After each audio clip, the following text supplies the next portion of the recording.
Roberto, sou estudante da quarta fase de Engenharia Civil da Anhanguera e cada um vai estar se apresentando aqui sobre o trabalho desse semestre que é de eletrostática. Meu nome é William, trabalho Daniel também, sou aluno da quarta fase de Engenharia Civil. Estamos aqui também para apresentar o trabalho sobre a eletricidade estática. O meu nome é Guirley, também estudante do quarto ano de Engenharia Civil, que daí agora é de Joinville. Guilherme da Cunha Schneider, estudante da quarta fase de Engenharia Civil, Joinville também. Thiago de Santos Correia, estudante da quarta fase de Engenharia Civil. Rafael João Quintino, estudante da quarta fase de Engenharia Civil, daqui de Joinville. Liberal Luiz dos Santos, quarta fase de Engenharia Civil, Joinville. Após essa apresentação aí, vamos estar demonstrando cada parte aí que cabe a cada um aí sobre o nosso trabalho aí de eletrostática. Bom dia, eu sou o Guilherme e a gente está aqui para conversar um pouco sobre a eletrização. O que é a eletrização, quais são os tipos de eletrização que a gente pode verificar. Vamos tentar ser o mais breve, o mais simples e o mais direto, para que a gente consiga entender de uma maneira bem fácil. Os processos de eletrização eles acontecem na natureza constantemente, né? E por muitas vezes eles passam até desapercebidos, de tão comuns que eles são. Mas o que é a eletrização? Ele é basicamente a transferência de cargas elétricas entre os corpos. Essa transferência pode ocorrer por algum dos 3 processos que são bem conhecidos: atrito, contato e indução. E vamos falar sobre cada um deles porque deve ficar mais simples da gente entender. Vamos começar pela eletrização por atrito, porque ela é a mais simples e é a que a gente consegue ver com um experimento bem básico, que provavelmente todos nós já fizemos alguma vez na vida. A eletrização por atrito ele é basicamente a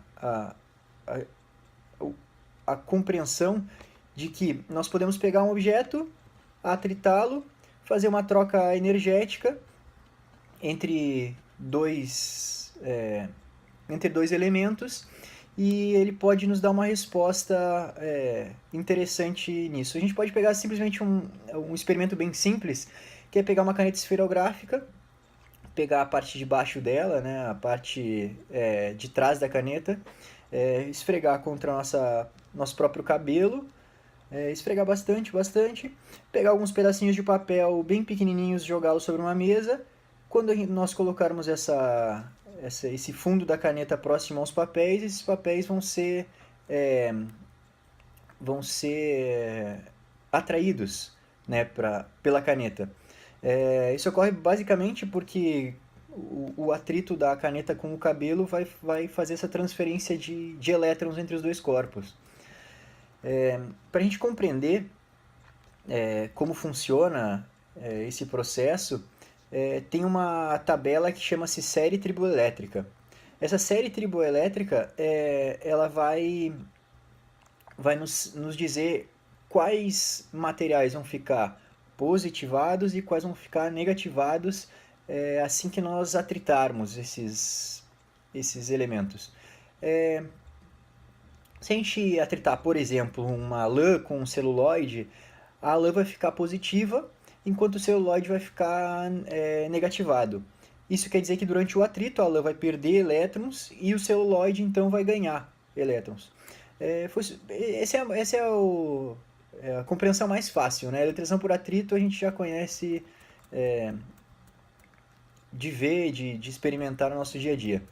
Mas nós temos também a eletrização por contato. A eletrização por contato, diferente da eletrização por atrito, ela necessita que pelo menos um dos corpos ele já esteja carregado.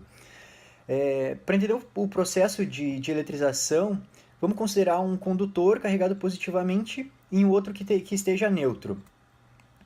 Quando nós aproximamos esse condutor que está positivo do condutor neutro, até que eles entrem em contato, logo no momento do contato vai haver uma transferência de elétrons do corpo que está neutro para o corpo que está carregado positivamente. Essa transferência vai ocorrer de uma forma muito rápida. E isso vai acontecer até que ambos os elementos, ambos os corpos fiquem com o mesmo potencial elétrico. Quando a gente for separar esses dois condutores, ambos vão ter as mesmas cargas e o mesmo sinal. É interessante a gente salientar que nesse processo está valendo o princípio da conservação das cargas elétricas, né, que diz que a quantidade das cargas elétricas antes do contato ela vai ser igual à quantidade das cargas elétricas depois do contato. Se esses dois corpos forem absolutamente idênticos, no final da experiência, eles ficarão com a mesma quantidade de carga elétrica. Isso vai ser determinado pela média aritmética das quantidades de cargas prévias a esse contato, né? Por último, nós temos então a eletrização por indução.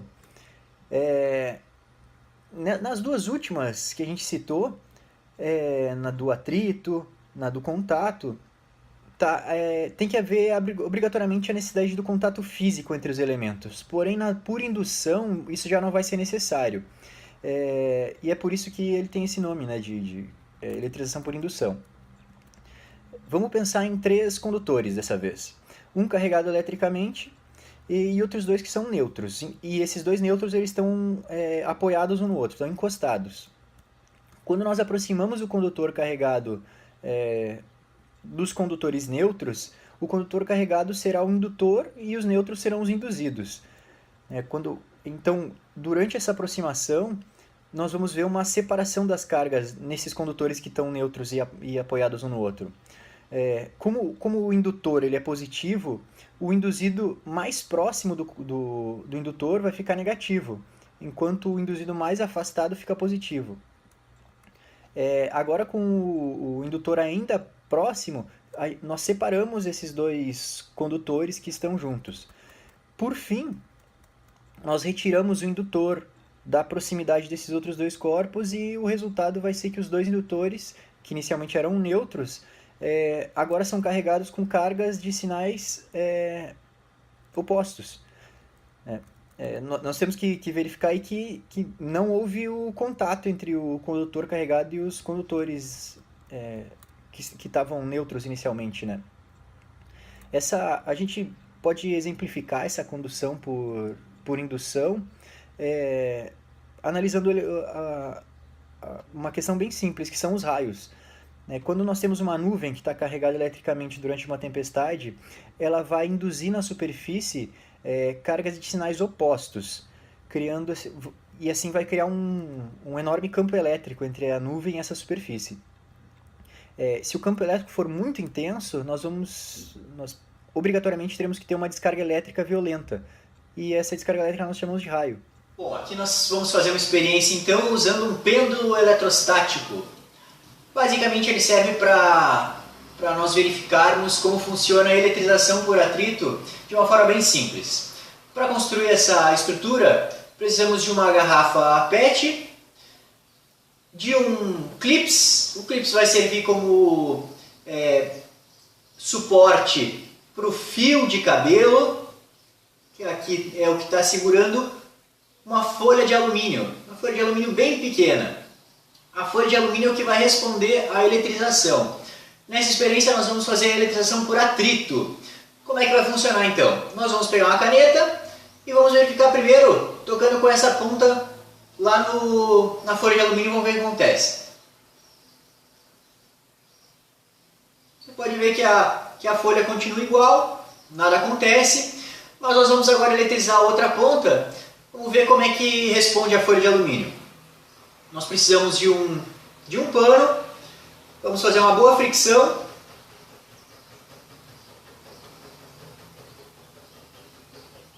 Note que agora nós vamos fazer a mesma coisa com essa ponta. Pode ver que praticamente grudou a folha de alumínio na porção que nós eletrizamos. Então aqui nós mostramos como funciona essa eletrização por atrito. Bem simples e fácil. Olá pessoal, meu nome é Everaldo Mendes dos Santos, estou cursando o 4º período da Engenharia Civil na Faculdade de Anhanguera de Joinville. A minha parte do vídeo era passar uma breve introdução do cálculo do campo elétrico. Vamos tentar explicar aqui um pouquinho. Vamos supor aqui, ó, desenhei aqui, vamos supor que nós temos a Terra aqui. A Terra por si só, ela já tem um campo em volta dela, né, que não se aparece, que se chama campo gravitacional. Né? Então, em volta desse campo gravitacional, a gente tem esse ponto onde cada ponto desse aqui existe uma força. Né? Então vamos supor, se vem uma nave aqui, ó, que se entra dentro desse campo gravitacional, ela já vai sentir essa força gravitacional da Terra. Isso tudo ocorre também quando a gente tem um campo elétrico. Eu fiz um outro desenho aqui embaixo aqui, né? Você pode ver aqui, né? Nesse campo, nessa carga, a carga elétrica, né? Então por si só essa carga elétrica ela cria um campo, né? Um campo elétrico. Né? E nesse campo elétrico, se a gente colocar, né, uma força mais uma força aqui dentro, então essa força vai sentir, né, essa atração, vai sentir, né, esse campo elétrico atingindo sobre ela. Então, recapitulando lá, então nessa carga elétrica aqui, a gente tem este campo elétrico, e aqui nesses pontinhos a gente tem determinadas forças, né? Então vamos pegar um pontinho só desse aqui, né? Vamos pegar esse pontinho aqui no ponto, tá vendo aí? No ponto A. Então esse pontinho ali no ponto A, a gente sabe que cada ponto é um vetor, né? Então vamos colocar aqui. Esse pontinho que a gente viu ali, né, no campo A, então é o vetor no campo A. Se nós pegarmos esse vetor e colocar em módulo, né, e colocar uma força nesse pontinho, aqui, nesse pontinho, vamos aplicar uma força aqui nesse pontinho aqui, ó. Aplicamos então uma força de 1 coulomb. Ó, se nós aplicar uma força de 1 coulomb nesse, 2 newton para cada coulomb, né, nesse campo aqui, nesse pontinho, então a cada 1 coulomb que a gente aplicar em cima desse 2 newton, né, vai dar 2 newton força. 2 coulomb vai dar 4 newton força. 3 coulomb vai dar 6 newton força. Estamos simplificando aqui. Então podemos dizer que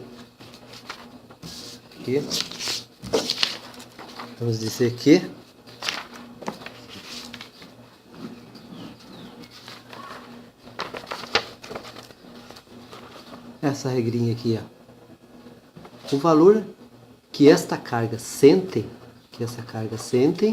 é a carga vezes o campo naquele lugar, tá? Então a força que esse azinho sente ali, né, é a carga, aqui é a carga vezes o campo naquele lugar. Continuando, então aqui a gente tem esta força aplicada no ponto A. Toda vez que eu faço força em direção à direita, para cá, eu vou ter força positiva, né? Toda vez que a força ser negativa, ela vai puxar para o lado contrário do vetor, né? Então o vetor, quando é para cá, força positiva. Quando o vetor é o contrário, são forças negativas. Então, continuando ali, vamos dar outro exemplo aqui. Como eu falei no exemplo anterior, né? Então aqui nós temos uma outra força no ponto P, né? Vamos mais perto aqui para ver. tem uma outra força aqui no ponto P. Tá? Então, se a flechinha está acompanhando o vetor, o valor é positivo. Vamos botar aqui 2 Coulomb. Então 2 Coulomb, né? Então 2 Coulomb, eu tenho 2 Coulomb aqui, aí vezes, né? 2 Coulomb vezes a força vezes, né? 2 Coulomb positivo, né? Então vamos dar outro exemplo aqui, né? Vamos calcular mais 2 pontos agora. Calcular um ponto positivo e um ponto negativo. Então, hoje nós calculamos o ponto A, né? Agora nós vamos calcular o ponto F, né? Que é menos 1, e o ponto P, né? Que é 2 Coulomb. Então, o ponto F é menos 1 Coulomb e o ponto P é 2 Coulomb positivo. Então, vamos lá. E a nossa força em Newton, a nossa força agora a gente vai calcular em 3 Newton por Coulomb. Tá? Então primeiro vamos calcular aqui no ponto P. Então no ponto P aqui, esqueci de botar aqui, ó, quando a flechinha no mesmo sentido do vetor, né, do vetor P, no mesmo sentido é positivo. Então o mesmo sentido é positivo. Então eu tenho 2 aqui eu tenho, né, 2 positivo, 2 Coulomb positivo. Então se eu tenho 2 Coulomb positivo, então ali a gente já sabe, né, que a força é o campo vezes a carga aqui. Então aqui nós temos a força aqui, que é 3 Newton vezes 2 Coulomb, que vai dar 6, esqueci do Newton aqui, 6 Newton. Tá? Então, 3, né, que é o valor da força, que eu botei agora em newtons, né?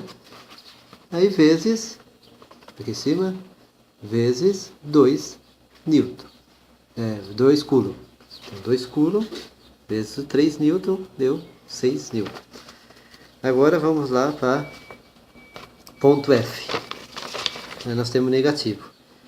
Como o vetor está vindo para cá, quando eu estou negativo, quando é negativo, aqui é negativo, menos 1, então a flechinha vem por lado contrário, né? Negativo, lado contrário desse vetor, certo?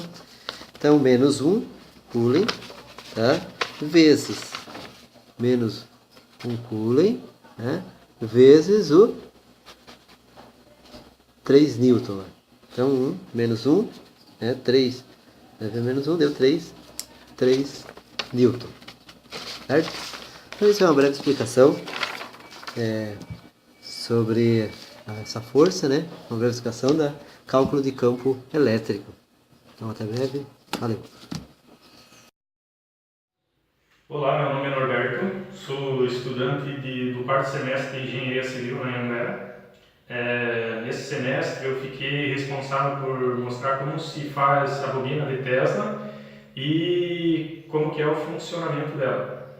Então eu vou estar apresentando aqui para vocês alguns materiais que foram usados para fazer esse experimento, né? Então, a gente usou um cano de PVC de 10 centímetros para fazer o enrolamento aqui do fio de cobre. A gente usou uma base, onde que vai ser colocado todos os materiais aqui. Pode ser de plástico ou de madeira. A gente vai usar uma bateria de 9 volts. O conector para essa bateria, para poder gerar energia. Uma lâmpada fluorescente, tá? Ela não funciona com outra lâmpada, porque ela vai funcionar com o campo elétrico, né? E para uma lâmpada normal, ela vai ser usada corrente elétrica, então não vai funcionar outra lâmpada. O fio de cobre, que vai ser enrolado na bobina, né? Ou seja, a gente vai fazer um enrolamento aqui nesse cano de PVC e vai ser enrolado então esse fio de cobre aqui. Então, conhecidos os materiais, então eu vou estar mostrando agora, vou estar dando algumas informações sobre o conceito, né, do funcionamento dessa bobina de Tesla. Então a gente vai falar sobre dois conceitos, né? O primeiro conceito a bobina de Tesla gera um campo elétrico em torno de si, ou seja, seria como se fosse o ímã, né? O ímã com o polo negativo e o positivo eles se atraem, e o polo positivo com o positivo eles se repelem, né? Segundo a lei de Coulomb, né? Que diz que dois corpos iguais se repelem e os diferentes eles se atraem. Uma informação importante é que não é qualquer lâmpada que vai acender, né? Como a gente já comentou, então tem que ser uma lâmpada fluorescente, né? E que a gente vai usar aqui no experimento. Uma lâmpada fluorescente, ela tem dentro de si vapor de mercúrio, ou seja, esse vapor de mercúrio ele está dentro dessa lâmpada em baixa pressão, né? Ou seja, uma pressão baixíssima, que vem estimular esses elétrons a se movimentar através do campo elétrico da bobina. Ou seja, quando eu encostar a lâmpada na bobina de Tesla, né, os elétrons que estão parados dentro aqui dentro dessa lâmpada, eles vão começar a se movimentar dentro, né, fazendo com que acenda essa lâmpada. Ao se movimentar dentro da lâmpada, elas se chocam com a parede, né, e essa parede ela contém ela tem uma fina camada branca de fósforo, né? Ou seja, quando o fósforo absorve esse elétron, ele libera então a luz que faz acender então essa lâmpada aqui. Então eu vou estar mostrando para vocês agora como que vai funcionar. Como é que vai funcionar? Como é que esse campo magnético vai fazer com que acenda essa lâmpada? Então a gente vai acender agora, né? A gente vai ligar primeiro a bateria para poder gerar energia. E aqui então a gente vai ligar aqui a nossa chave liga e desliga, e a gente então vai estar estimulando aqui agora a nossa bobina de Tesla para que ela acenda a lâmpada. Tá? Então vocês viram que acendeu a lâmpada ali porque os elétrons que estavam parados dentro dessa lâmpada, ao ser estimulada por esse campo magnético, ela fez com que essa lâmpada acendesse. Então esse foi o nosso experimento então aí da nossa bobina de Tesla. Olá pessoal, boa tarde. Hoje eu venho aqui falar para vocês sobre gaiola de Faraday. A gaiola de Faraday nada mais é do que uma blindagem elétrica, né? Ela impede que a entrada, né, de perturbações externas produzidas pelo campo eletromagnético ou campo elétrico. A primeira gaiola de Faraday ela foi idealizada, o experimento, pelo cientista Michael Faraday.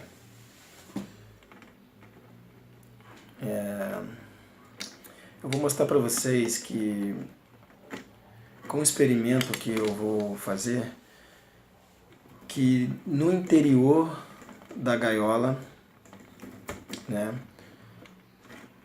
o campo eletromagnético é nulo.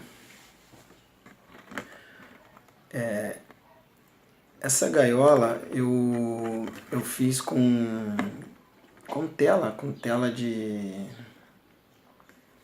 metálica que você compra em qualquer agropecuária. Você pode estar adquirindo ela. Eu fiz ela dupla, né? A tela uma em cima da outra, para o resultado ficar mais eficaz. Também é interessante deixar quanto menos abertura ficar, também o resultado do bloqueio do campo eletromagnético externo é mais aproveitoso. Então, como vocês podem ver, eu estou aqui com o radinho a pilha e a gaiola aqui já montada, né? Agora vamos ver que a gaiola, né, que é cujo consiste aqui numa blindagem eletrostática, que o campo eletromagnético interno com ela fechada não interage com o campo eletromagnético externo. Né? Então vamos fazer aqui o experimento. Eu vou mostrar aqui para vocês na prática como funciona essa blindagem eletrostática. Ó, como vocês podem ver, eu liguei o rádio. O rádio aqui fora, ele conecta com as ondas, com o campo eletromagnético emitido no ar. Vou sintonizar aqui na rádio. Vou baixar um pouco o rádio. Para vocês verem, o rádio está ligado. Aqui do lado de fora ele funciona perfeitamente,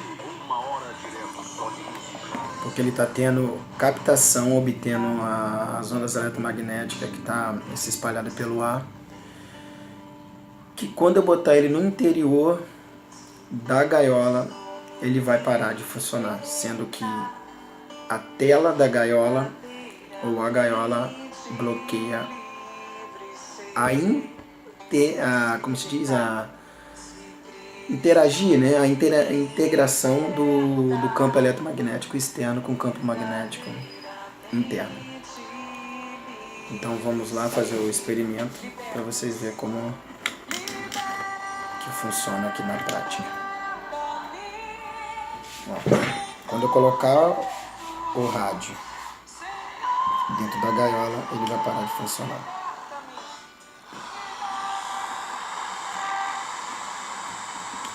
Como vocês viram, o rádio não funciona mais, sendo que foi feito o bloqueio do campo eletromagnético. Ele não consegue funcionar. Vou tirar o rádio.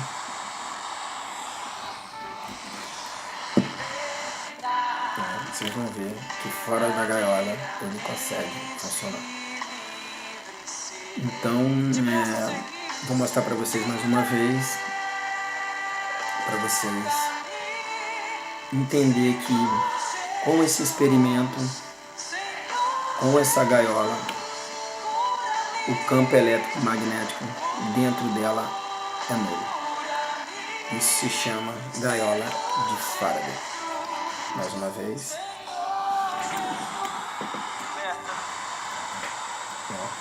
Novamente, não funciona.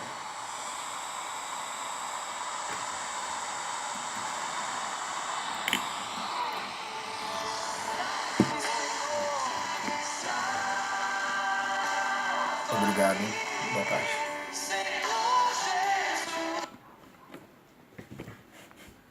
Meu nome é Rafael João Quintino, sou aluno de Engenharia Civil da 4ª fase da Anhanguera de Joinville. Estou aqui hoje para explicar como a eletricidade estática faz parte do nosso cotidiano. Para isso, vou estar dando de exemplo a fotocopiadora e explicando o seu funcionamento. A alma de uma fotocopiadora nada mais é do que um cilindro de metal coberto com material fotocondutor que pode ser carregado eletricamente. Vamos ao funcionamento da fotocopiadora.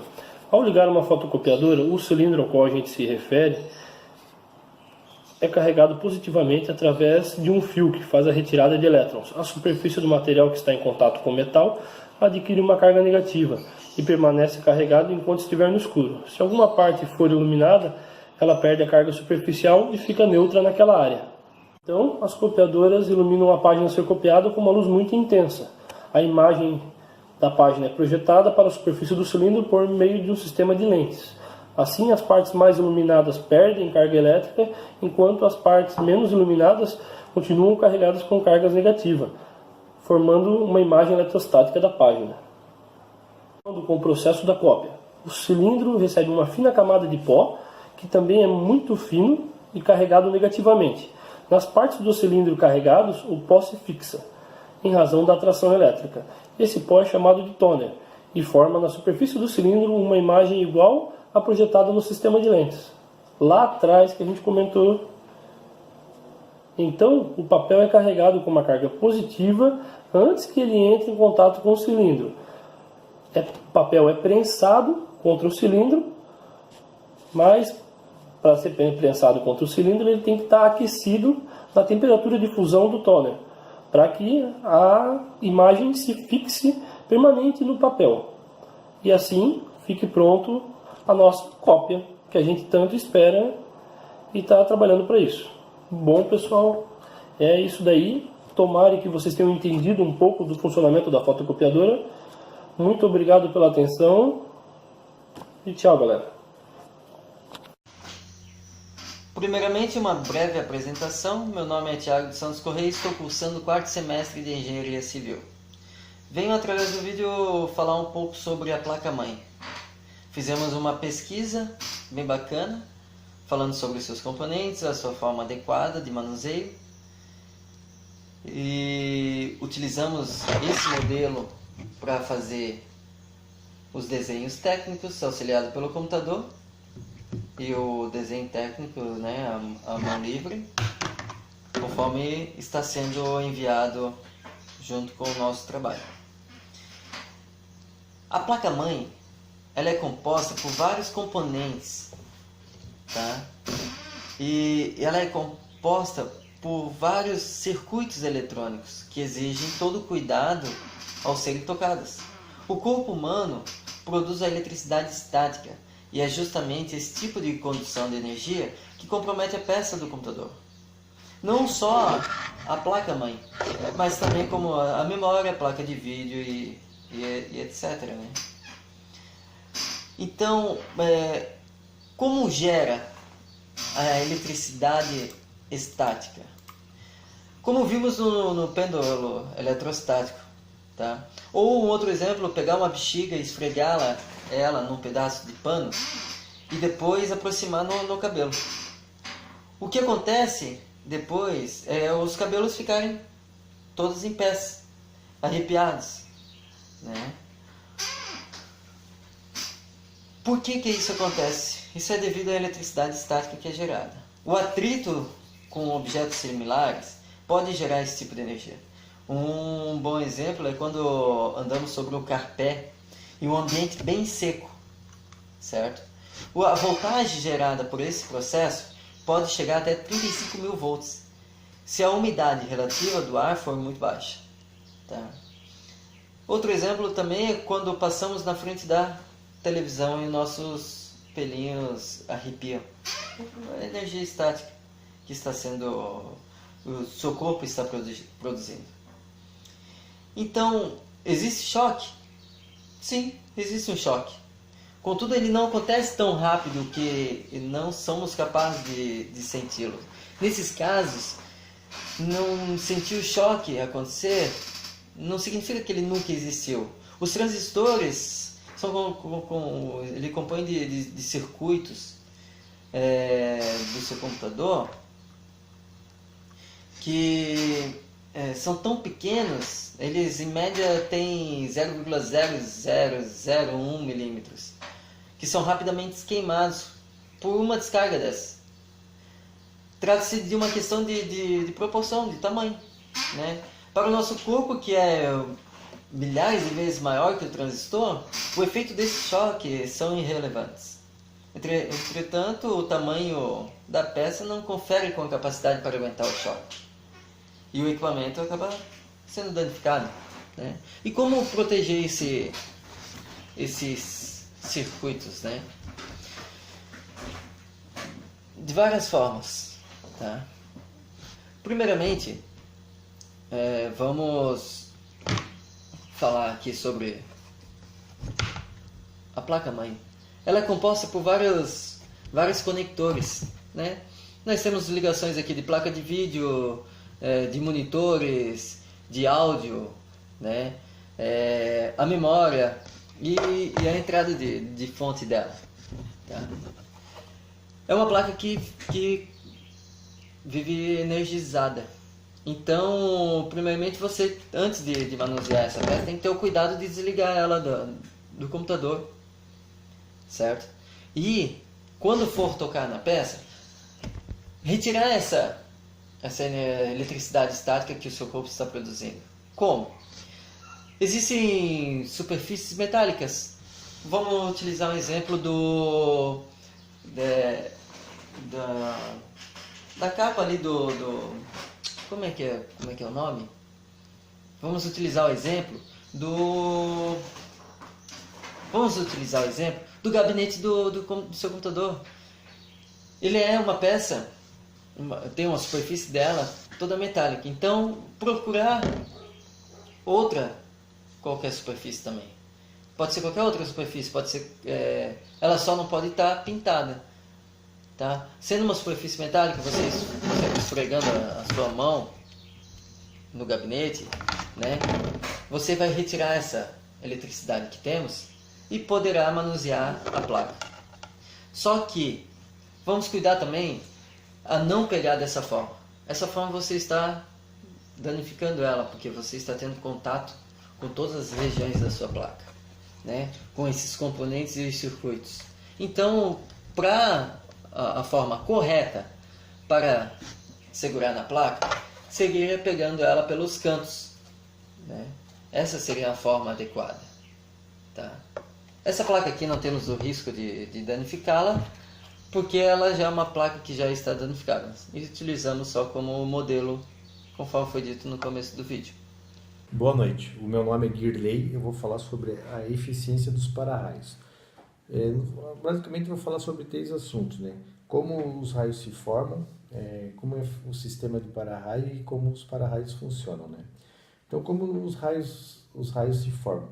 São descargas elétricas que ocorrem quando a concentração de cargas positivas e negativas dentro das nuvens são muito grande. E o ar não consegue mais isolá-las, né? Alguns fatores que influenciam na formação a altitude, a proximidade do mar, a umidade do ar e a ocorrência de frentes frias. Como que é o sistema de para-raio? Como que ele é formado, né?